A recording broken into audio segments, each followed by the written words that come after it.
Was that it? Neeson's Beard 2018 was lousy for films. It wasn't that good films weren't made last year, but it just seems that there weren't that many, and I really had to go out of my way to find them, as cinemas were full of inescapable, quippy CGI superhero sludge, which feature nowhere on this list. Especially that quippy superhero CGI film. I would hope that 2019 would be better, but I'm old enough now to know better. And yes, I am still annoyed that I never was able to watch that film described as Shaun of the Dead meets La La Land, but I'll get over it at some point. Alright, so quick word on the house rules. Only films that were shown on the silver screen at least once in the UK will be considered. So films that were released jointly on streaming services and cinemas will be considered, but purely online releases will not. And with that said, let's get cracking. A fantastically well-made film from a horrifically underrated filmmaker. This tale of a mother personally challenging the local authorities to solve her daughter's murder when they fail to catch the culprit is a darkly funny story of old friends finding themselves in conflict after a horrific event that's well acted, paced, and on a par with the director's previous efforts in Bruges and Seven Psychopaths. In my review, I called it My Generation's Robocop. Whilst I feel that I was being slightly generous, with a few of those fake ads, it might well have been. A simple premise about a man who gets upgraded to find out who killed his wife and why, loads of great fight scenes, and a pretty solid twist. Another win from my favourite studio. Skip the first hour and you won't miss anything beyond some setup that you could have done in maybe 30 minutes. But then strap in as you get a blood-covered Nicolas Cage chainsaw fencing with a possibly demonic biker gang and deranged cult leader who decides to kill his girlfriend. It looks amazing and trippy, and it's just a blast to watch. With a few good Cage films out last year, could this be the return to greatness that this man has long deserved? Alpha. Did you watch The Revenant and think, well, this is all well and good, I just wish my 8-year-old could be here with me? Then have I got a film for you? As well as so many questions. Ostensibly a story of how a man first met his best friend, this is a gorgeously shot story that is pretty much Baby's first Oscar bait film, and like any good Oscar bait film was seen by maybe 20 people.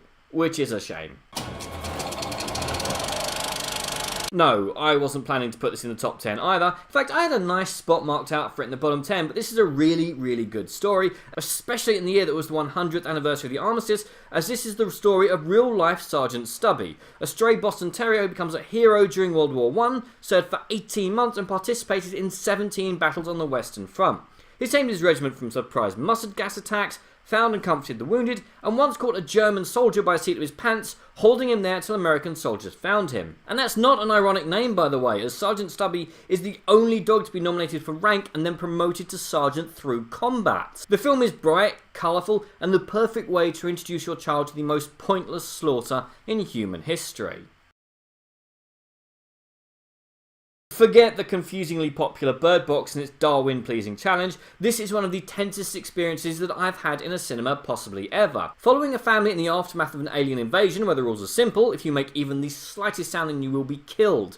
It's wonderfully shot with insanely good performances from real-life couple John Krasinski and Emily Blunt, which thus far have been bafflingly overlooked by the awards crowd. And in the end, I have only one question. Why the hell does this mostly silent film have a soundtrack album on Amazon? Is it the sound of silence? A cross between Beauty and the Beast mixed with The Little Mermaid, made by the utterly fantastic Guillermo del Toro, and whilst I'm not sure if he got the Best Picture Oscar because this was the Best Picture, or if the Academy felt he deserved one for his previous work, Pan's Labyrinth springs to mind. This is genuinely something the Academy does, which is why I have no time for it. But this is a gorgeous film about how the true monster may not be the one with gills. Well, who would have thought? The worst mainstream animation studio working today could come out with arguably the best Spider-Man film ever. Hell, this might be the best comic book movie ever, sitting pretty at number 26 on IMDb's top 250 at time of recording. With an amazing fast-flowing animation, a well-thought-out plot, funny, interesting characters, could this studio be turning over a new leaf? What's that? Peter Rabbit 2? Never mind.